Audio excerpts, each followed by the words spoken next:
business of the day. Dr. Arome Salifu is with me here. He's the Executive Director, Africa Youth Growth Foundation. We're looking at the cost of living crisis. Like you saw earlier there, Buharinomics and Nigerians. Buharinomics is you know, a term that is used to categorize the economic policies under this administration. In case you're confused, don't just be confused. The number will be put on the screen shortly so that you can call and you speak to us about how you feel really this administration, the next few months, this administration will elapse. We're looking forward to a new government that would not just, in fact, the economy has to recover first. Then we now move on the path of progress. So let's get started.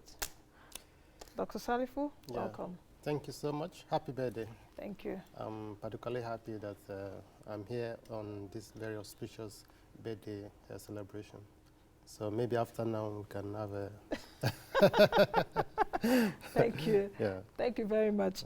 What do you have to say, Buharinomics and Nigerians, the cost of living crisis? How's it been for you as an individual? Because I always say it on the program that this economy is touching everybody now. Whether you're a big man, whether you're a poor man, one way or the other it will touch you. Of course. Truly, I think it has never been this bad in every ramification.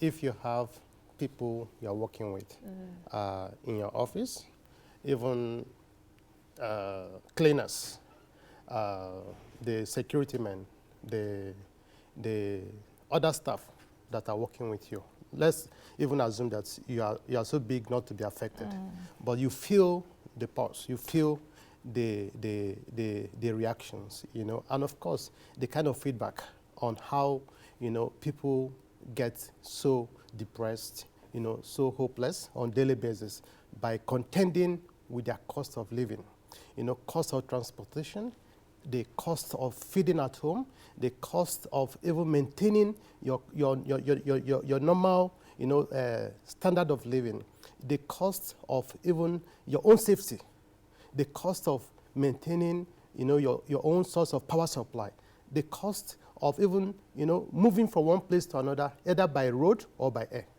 you know. So at every point in time, you are contending with this, you know, reality.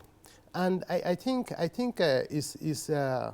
is failure, you know, of, you know, the government across, you know, the board, because oftentimes we zero in on government just at the federal level. But of course, we know that government, you know, is stratified into the federal, the state, and even the local government. So at the end of it all, you see that the people, one, are not feeling the response from the side of the government. And the people are now relegated to the point where they have to seek self-help in order to survive. And that is why you see high level of insecurity, you know, in the country. And that again compound our aggregate, you know, economic realities. For example, people cannot go to farm. You know, for example, people cannot even go out to, you know, carry out their normal social. Okay. Yeah. We have a caller now. Okay. Okay. Welcome to the program. Is it Linus from Berger? Welcome. Good morning, and thanks for joining us. Are you there? Okay. I can't seem to hear anything. Please call again, and if you're interested in joining the program today, you can do that. The number is on the screen. Okay. Dr. Salifu, can you just land, or have you landed? No, of course. You know, truly, we must say the truth as it is, regardless of your emotions. Somebody said that, you know, if your education is to the point where you are blinded by your tribe, by your religion, or other political sentiment, then your education is useless. To that extent, all Nigerians should be able to speak truth to power, should be able to actually analyze and be able to give constructive, you know, advice to the government to be able to respond more appropriately to the current situation. Because we are all in and we are all going to face the consequences at the end of the day. Now, you said something earlier that this situation has never been this bad. Yeah. It's never been this bad. Is this the worst so far? Really? Since when? Really? Since when? Is this since democratic dispensation or since independence or since when? It has never been this bad.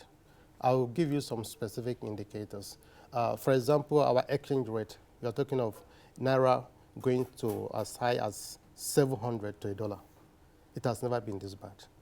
Unemployment, 33%. Youth unemployment over 40-something%. It has never been this bad.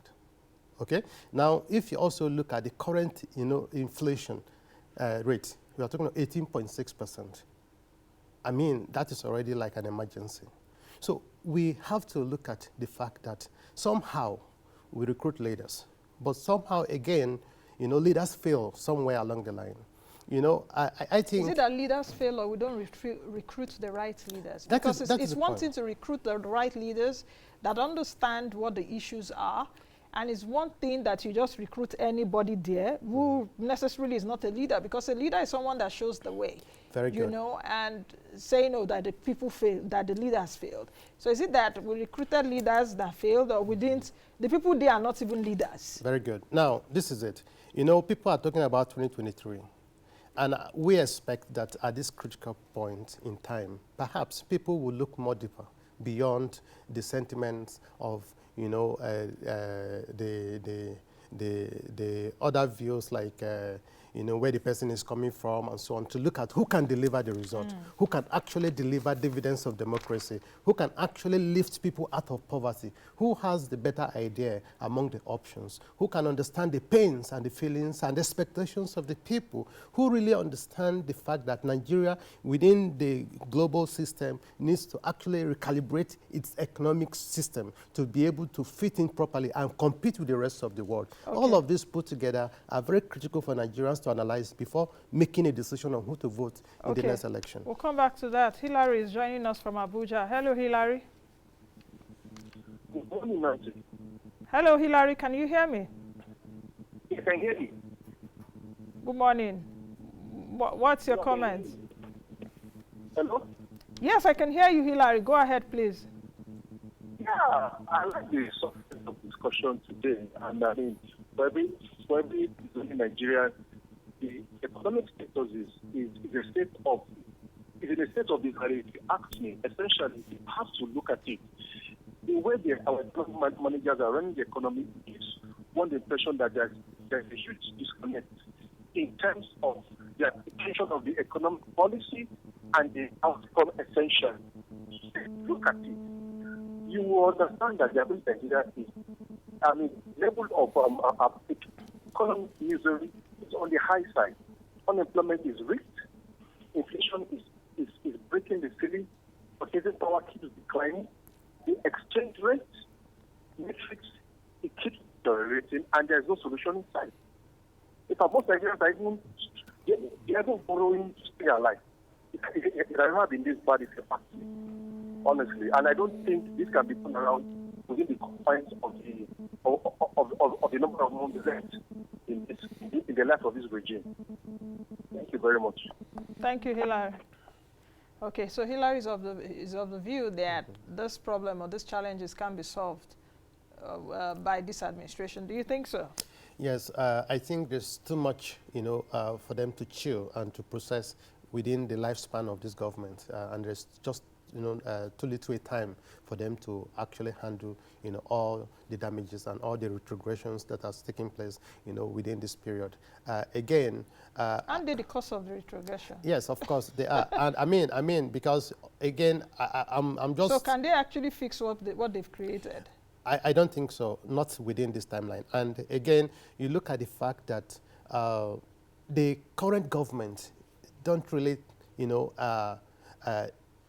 prioritize the need to involve those who can help, handle strategic and sensitive offices within the, the governance system.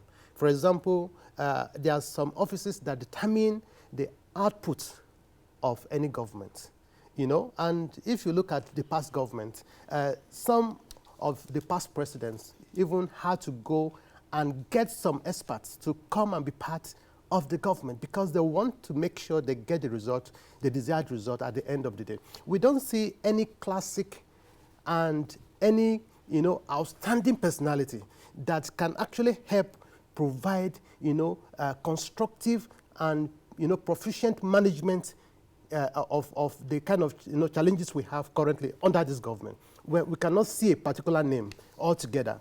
It's more of talk, less of action, less of output, and less of results. And that is not what Nigerians need at this point in time. So if anything, if I'm to advise the government, they need to change the current management of the nation's economy. The current team handling the economy cannot, and I repeat, cannot deliver the desired results. Can they do that in like a few months to the end of this administration? It's better late. They have less than 1 year. It's better late than never. Oh. So are you saying that they should change, President Buhari should change his ministers? Well, I'm surprised. And change those, yes, change his ministers yes. and those perhaps I'm surprised. Key agencies and co. Very important. I'm surprised that under this government, you hardly see at any point in time where there's change, either among the ministers or even among top government agencies. What kind of change do you even expect President Buhari to do? This was a man that at the beginning of his administration in 2015 took about 7, 8, 9 months to choose ministers. This is a president that is almost too slow. In fact, he said that, they call me Baba Go Slow. Almost too slow to change ministers, except something happens. What we've seen the cabinet reshuffle lately is because of, some showed interest in politics and all of that. If that kind of thing did not happen, perhaps those ministers will still be there. Actually, if you look at Buhari, he's not a man that likes to take big decisions. If you look he doesn't like to take big decisions. Big decisions, yes. And the reason why I'm saying that is that if you read his body language from his actions and inactions since 7 years now, it's difficult for him to take decisions most often. And that, again, is what has led us to where we are today. So a lot of persons around him, as a result, are taking advantage of this and, of course, hijack the government to the detriment of all Nigerians. Okay. Yeah. Let's take Chris from Lagos. Hello, Chris. Chris, I can hear myself over there. Can you reduce the volume of your TV set? I can hear myself over there. Over in Lagos, and I'm in Abuja. Okay, I'll do that. Go ahead, please. Okay, good morning. Good morning. Yeah, congratulations for your birthday. Thank you. I appreciate that. Thank you. I'm happy with you, and I love your program always. Thank you. It was a nice program about the economy of the nation, and all their guests are always good with me whenever I heard from them. I'm proud of you. Thank you. About the Nigerian government of the economy of this nation, we are trying to let them try to get more capable men that can run the country very well. Because they are trying their best in terms of the economy of the nation. So they should try more so that the way Nigerians will be achieved and be better for the nation. The cabinet should be in the power. Not all the ones that are not capable did not learn or the economy of the nation, and those people that are well organized to take the of the economy. Thank you. Thank you very much, Chris, for your comments. Thank you. Dr. Salifu, let me come back to you. You said earlier that the president has not been taking big decisions. I want to understand that. Is it that the president is not taking big decisions? Or perhaps he doesn't even have the decisions to take? Like they say, na person wey no road, they show road, so to speak. And, I hope you understand what I'm saying. That in this context, does the president really know what to do? Because it's for you to know what to do, to take big decisions. It's for you to know what to do and say, guy, do this, or this, or even have advisors that will tell you what to do. I hope Yeah, you understand what of I'm course, saying. I do. With no pun intended, but it's glaring, you know, from the actions and from the policies and all of that. Yeah. Truly, we must admit something, and that is the fact that Okay, age is just not on the hold on, side. Dr. Salifu. Yeah. We have a caller, Joy, from Abuja. Hello, Joy. Hello. Hello, Joy. Good morning, and thank you for joining us. Okay, I'm with you. Yes, go ahead with your comments. Though I can hear myself over there. Joy, we can hear you. Okay. Good morning. Good morning. Happy birthday to you, Nancy. Thank you. I appreciate that. Okay. And I can hear you too. Yes, Joy, lessen the volume of your TV set. Put down the volume of your TV set so that the communication can be straight and you don't need to listen to your television to answer me. So lower the volume of your TV set, yes. Very quickly, please. I want to say something.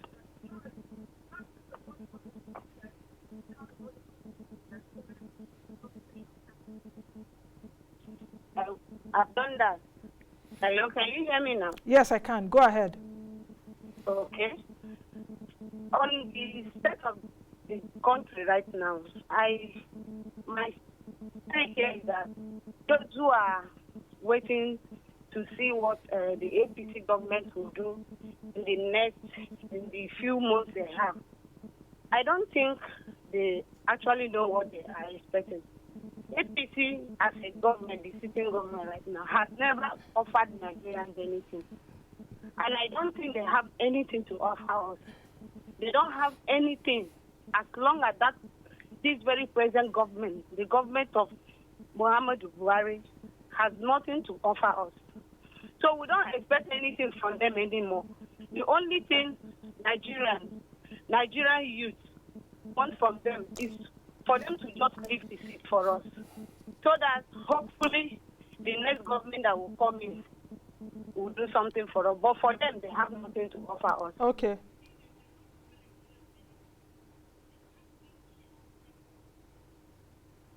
Thank you, Joy. I think your point has been noted. So, Joy is of the view that there's nothing this administration can offer again, at least in less than 1 year. And she's echoed what one other caller actually said earlier. So, land on your points. Yes. On the question I had asked. Exactly. You see, the truth is this.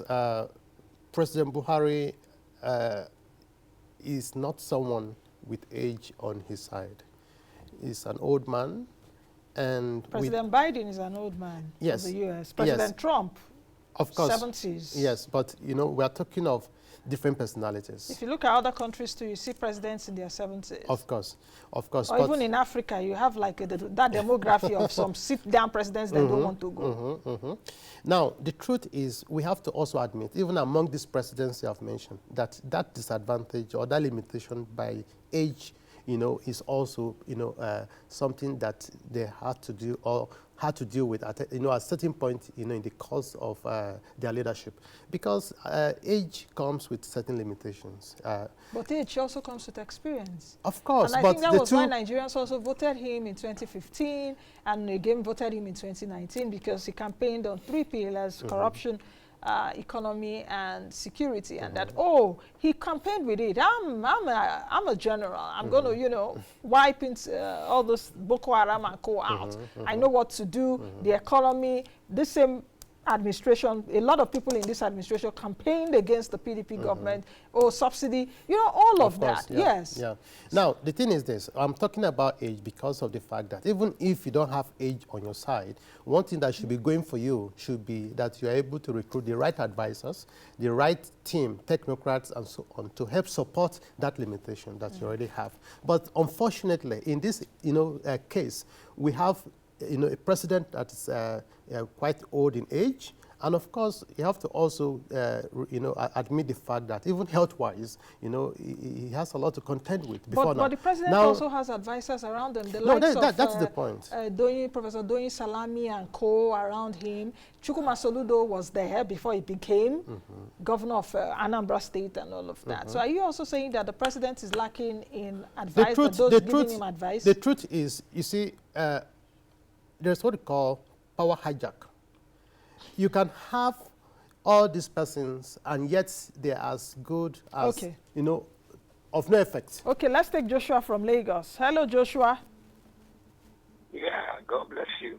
God bless you too. Happy birthday to you. Thank you very much. I appreciate that. Please go ahead with your question or your comment. Yeah, I just want to explain this. The president of Nigeria today has disappointed Nigerians totally.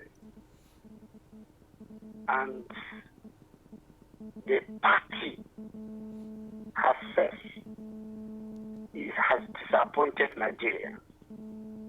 Because long ago, this party would have called the president to order or withdraw him and present another person to lead Nigeria. Seeing how Nigeria is entering inside the pit. And everybody is crying, killing here and there. But the party remains dominant. Just like as it happened in South Africa. When Zuma was president, the party has to call him and remove him and put a right person there. So the party has disappointed Nigeria for not calling him to order. Oh, okay, Joshua, I think your point has been made. He said that the party has disappointed Nigerians and the party has failed, that the party can actually call the president into question. But the president is the leader, is the leader of the party. That's where you have party supremacy. But that is not the case in Nigeria. Okay, let's talk about this. Should it be totally a blanket failure for President Buhari? Really, because for those that have called it, this program today is just to feel the pulse of Nigerians, for those that have called in, they are not happy with what is happening. But should President Buhari be giving F9, a total F9? Because that's what I'm sensing. Or should this administration be giving F9? Can't they also be commended for some things that they have done? Well, actually, it's difficult to defend and justify the current state of things in this country. Even if you are President Buhari's younger brother or the same parents or even from the same village or anywhere, you certainly find it difficult to defend the president at this point, except, of course, you don't want to be sincere, on the issues. And I think where we are right now, regardless, you all feel it, if you are from Katsina State, if you're from Daura, if you are from Yenagoa, if you are from Lagos, if you are from Kogi, you feel it. So it's actually not defensible at this point. But again, we have to, give kudos to the government of the day in certain ramifications, in certain considerations. At least they tried, in terms of, for example, transport infrastructure, like trying to work on our rail, infrastructure, and then of course trying to uplift our international airports in some of the states, and then you also agree to the fact that to a certain extent they tried their best in terms of trying to see how they could, improve the power, generation, distribution, and so on. But that has not translated to concrete result, and so we still have serious problem in terms of power, in the country. But overall, certainly, you cannot defend, the performance of this government. So perhaps not F9. Of course, maybe not F9, but maybe just a pass. Just a pass, yes. Because this administration can also be credited with some things. At least, I'm not the spokesperson of the government, but I can imagine what they would say CCT, cash, conditional cash transfer, yeah. 5,000 naira, Yeah. how they handled the pandemic, the interventions, though we saw a lot of In that. fact, You know, quite a whole lot. in fact, I pity those who are going to handle APC's campaign because I don't know what they're going to. Honestly, I don't envy their position. I think campaigns are starting next month. Yes, you know, yes. so it will be time for us as Nigerians to ask the right questions, the hard questions, and no matter whose ox is God, for us to, because we need answers and a case for a debate that all the presidential candidates have to face Nigerians and debate on the real issues, not a matter of personalities now, but the real issues. Let's quickly take a break, and when we return from the break, we will continue the conversation. As you can see, it's an interactive show today, so the lines are open for you to reach us, so that you can give us your views, and perhaps if you have questions too, you can ask. Let's quickly take this break. Do you want to live your life financially free? Do you want to take your business to the next level and succeed? Then the time is now. Moneyline with Nancy on AIT presents the Personal and Business Acceleration Masterclass, a live conference geared at revealing top secrets by elite business experts and life coaches in Nigeria on ways to improve yourself, business, and create wealth. Date, Saturday 17 September 2022. Venue, Nigerian Export Promotion Council, Plot 424. Agoyin Ronsi Street, Maitama, Abuja. Time, 10 a.m. to 4 p.m. To register, visit www.moneylinewithnancy.com/pabam. For more inquiries and sponsorships, contact 0814-833-9088 or 0906-691-2600 and info@moneylinewithnancy.com. Don't miss this opportunity to greatness.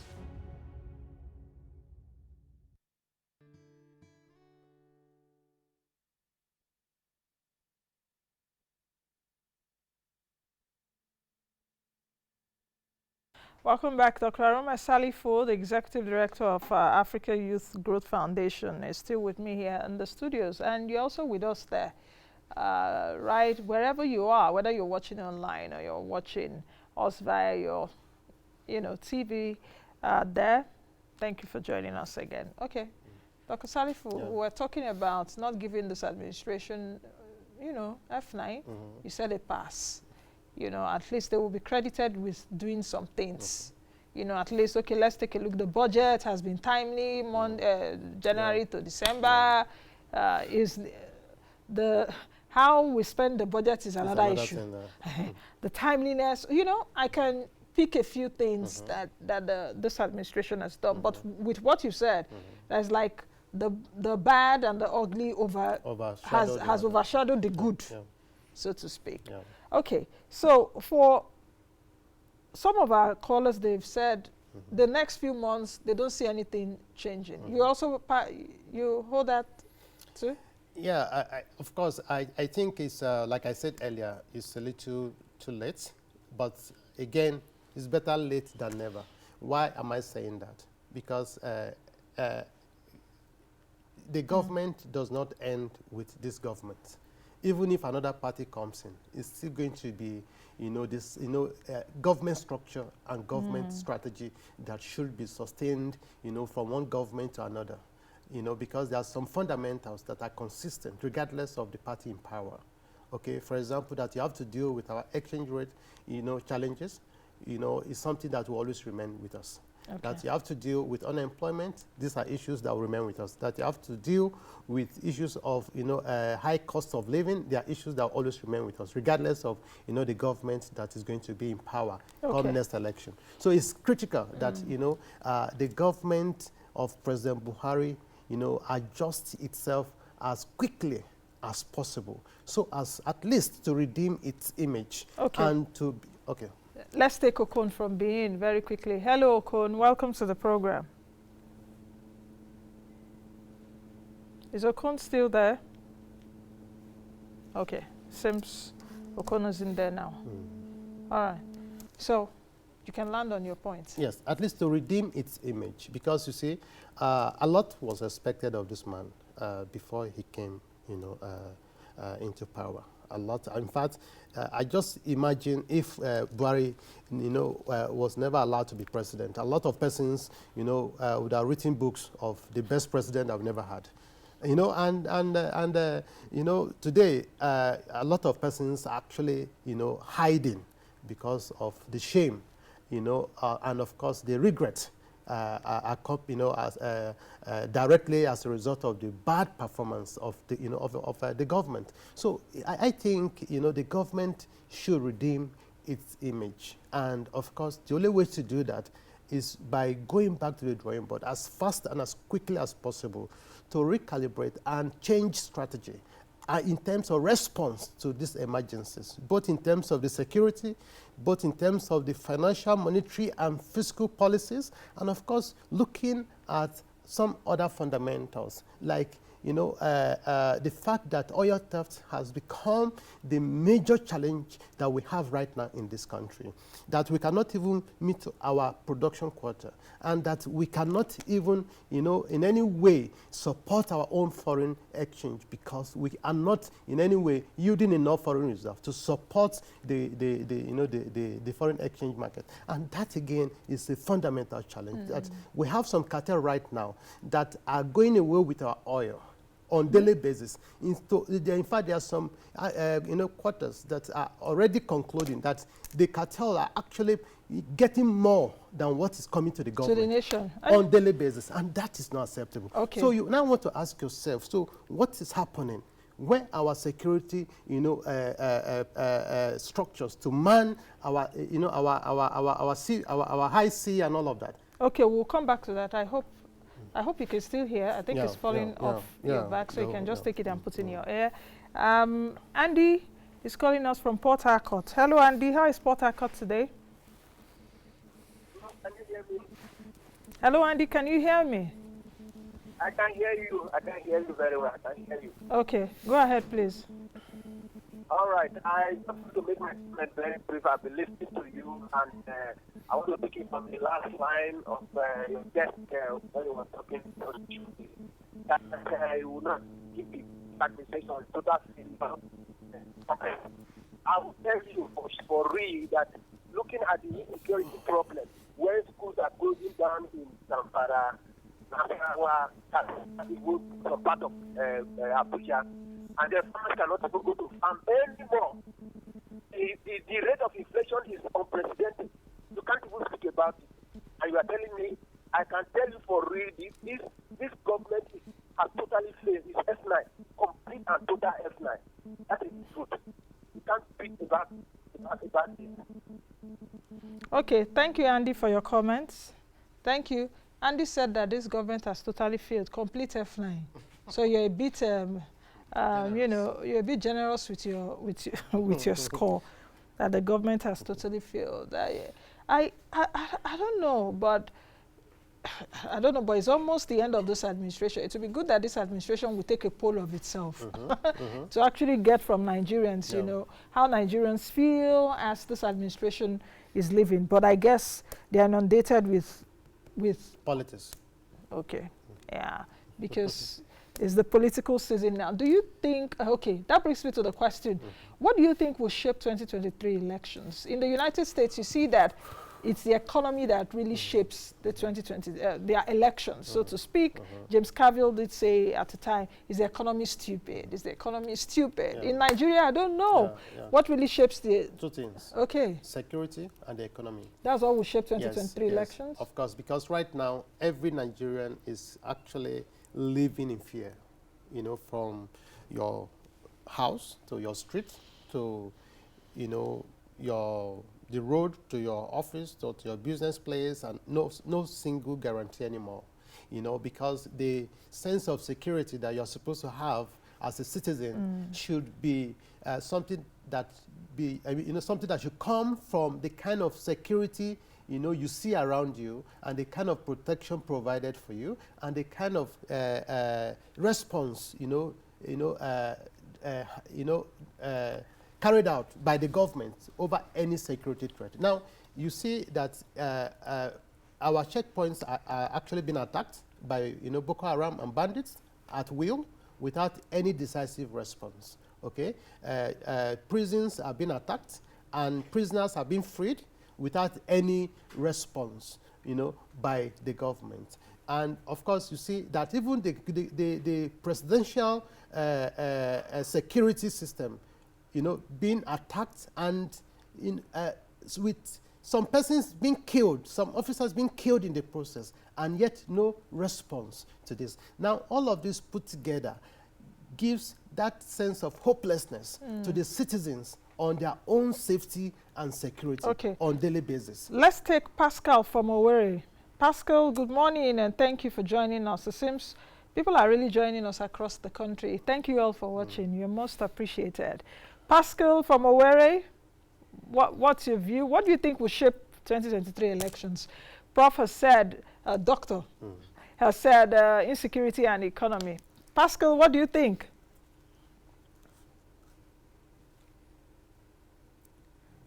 Pascal, is Pascal there? Okay, we can't seem to get Pascal. No. So insecurity and economy. Yes, because for every person, your first priority is your safety first. Before you can even think of the economy, before you can think of any other thing, you know, your safety and how you feel safe. And again, that is the reason why a lot of persons are leaving the country, because their security is being questioned and their own, you know, welfare and well-being also, you know, being challenged. And so a lot of persons are living in their numbers right now, so to speak. Yeah. And that, again, is another major risk we must avoid, because brain drain to any economy is a major disaster. And we're having the best really the best are living, you know, the doctors and nurses, and they're living. So you go to the hospital, God help you that you're not, you know, being handled by the best out there. And that is the risk that we're contending with as a result of the multi-dimensional challenges that we have as a country. Okay, Richard from Lagos. Richard, good morning. How is Eko today? Eko Nibaje. Richard. What's happening? Richard, are you still there? Okay. Can't seem to get them. What's happening? The network. We just have about 5 minutes to the end of the show. Yeah, I've disappointed everybody. Next 5 minutes. So, like I was saying, so you know, safety and security first. Then you move to the economy. You know, you, for instance, compare what you are earning in Nigeria and what you are likely to earn elsewhere. You know, and you convert that to naira. You notice that a lot of persons have enough, you know, factor to move out of the country, and that is being aggravated by our exchange rate, you know, deterioration, and that is not acceptable. Okay. So a lot of, you know, issues to actually contend and shape the 2023 election, but again, these two are the most important or topmost in terms of the considerations. Okay, we just have less than 5 minutes to go. In case you're still interested in reaching us, the number is on the screen there for you to connect with us and let's know how you feel. Today's show is just to feel the pulse of Nigerians across the country, and you know, we've gotten calls at least across the country, and many Nigerians are indeed not happy. I'm not even happy. I'm not happy myself, because a whole lot of things really have been happening, and not just because it's now the chicken has come home to roost, not just because Abuja is having pockets of insecurity now, but a few of us, or even the media, has been saying this for years. I can't remember when I've been like lamenting, the Book of Lamentations. I've opened it a lot on the show in terms of, there was even a time I cried, you know, I've lost guests here on the program due to insecurity. So it's really came close. So as we close the show, Doctor, is there any other thing to say that, you know, we really haven't said? Really, you know, I think it's not enough to complain and, of course, you know, talk so much of the failures of this government and, of course, where we are today as the people. But I think it's going to be more helpful when we can also think of the future ahead of us, because the future is now more important than our past. And, of course, that is what is going to inform how we handle the entire conversations, even as we travel down to 2023. So for me, the advice is to ask Nigerians to be more deliberate this time around, to be more constructive in terms of how they analyze the reasons and the factors that determine who they vote for in the next election. You shouldn't vote for somebody because he's of the same tribe with you. You shouldn't vote for somebody because of your political affiliation or loyalty. You shouldn't vote for somebody because you're of the same religion. You should vote for somebody this time around because you feel you have the conviction that this person has better credentials and better understanding of the issues and the challenges to address them accordingly. Because it's just like trying to recruit somebody to work for you in your company. Yeah. You want to go for the you best. must recruit the best. The pilot that flies, is not flying because it's your tribe or is because it's your religion, but because it's competent enough and has been so assessed to be so competent. So that is why you have the confidence to enter the plane and to have the assurance they are going to land safely. That is how important the next election is to Nigerians. That if we miss it this time around, it's going to be difficult for us to get out of it. I think you said quite a lot. Okay, we should not dwell on the past. We should look at the future. And the next person or the next people, not just about the president now, but even the governors across the states in Nigeria, Nigerians, we should look well. You can imagine as a company, you recruit the best. Exactly.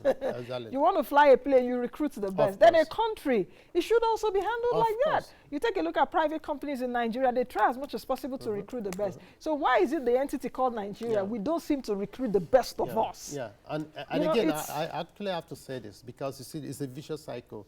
The power brokers, the politicians enjoy keeping the people in that state of poverty. So they can keep manipulating them and be able to use them whenever they want, particularly during elections, because they are already having the poverty of the mind and they cannot free themselves, even when they have the opportunity to free themselves. And that is a vicious cycle that must be broken through education, of course. Thank you very much, Doctor, for coming today. I've been speaking with Dr. Arome Salifu, ED Africa Youth Growth Foundation. Thank you to all of you that have called. Richard, Hilary, Chris, Joy, Joshua, Okon, Andy, Pascal, though we didn't get to hear from you. And for those that also tried to call, but the network was jamming. We'll do this again sometime. Thank you, everyone. It's been a wonderful having your company this week. Please join us again next week. I am Nancy Naji. Be the best you can be and be that change that you want to see. Bye now.